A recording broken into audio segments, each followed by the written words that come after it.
When I left my home in California to move to Canada, it was just another part of my life.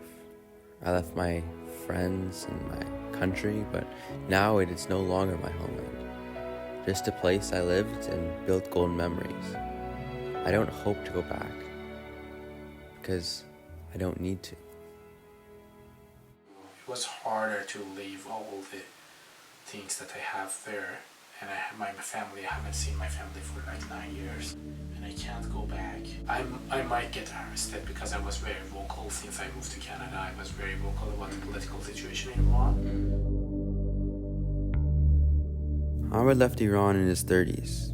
He said that leaving so late made it much harder to immigrate because he had no knowledge of English and he had so much to leave behind. In Iran, he was a personal trainer and he managed to bring his business with him. He loves his life here, but like so many Iranian immigrants, he still protests and fights for freedom in his homeland. I hope people can get their freedoms back and can have democracy and secular democracy in Iran, and they're fighting for it. They, like, thousands of people have been dead and 20,000 of people have been imprisoned. Wow.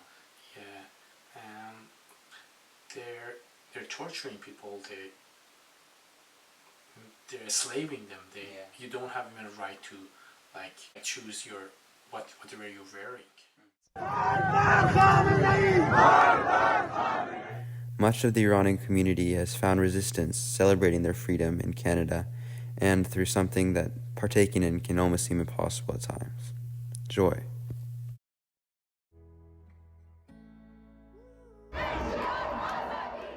And sing to celebrate in defiance. And that's what the Islamic regime doesn't like. They don't like people be happy. Well, and that's what we're going to do. We're going to dance, we're going to enjoy the music and fight this regime as much as we can. Many immigrants like Hamid had to leave their home to find a better life, yet they still fight for a better life in their homeland. You're very emotional. Yeah, I have my family there and it's terrible there, so. Many refugees from Ukraine fight for their country. They fight so they can have a home to go back to. They cannot contribute in the war, and yet they still battle every day to see change.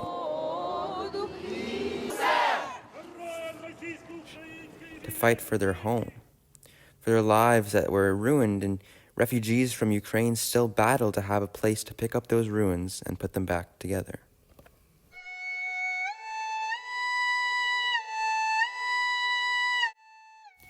Looking back in history, the Chinese community in Vancouver similarly fought for their home. The residents of Chinatown in the late 1900s were at risk of losing their home due to a proposed demolition of the area.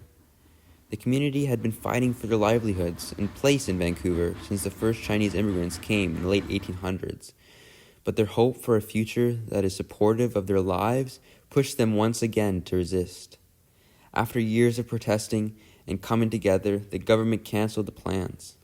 The resistance caused change. The resilience built an even stronger connection to their community, and the hope to have a place where they can call home led a battle that hurdles through time to this moment. These stories reveal the power of home, of community, and of the memories and hopes we hold for the future. In these stories, people have come together, held by such a tight rope that it is more important to carry with them what they left behind than to forget and move on. It is hope that drives this resistance and an unrelenting understanding of what is important and what is worth fighting for. Their hope was founded on the many lives before them and is perpetuated by the many lives to come.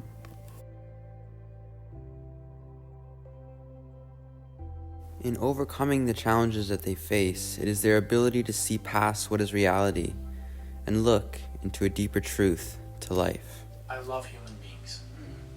Whatever happened to me, I didn't hate people. Like, I just loved people. In that journey, I'll meet new people, and I learn experience from them. And I move forward, and I met new people came to my life, and more people, and people bring business to me.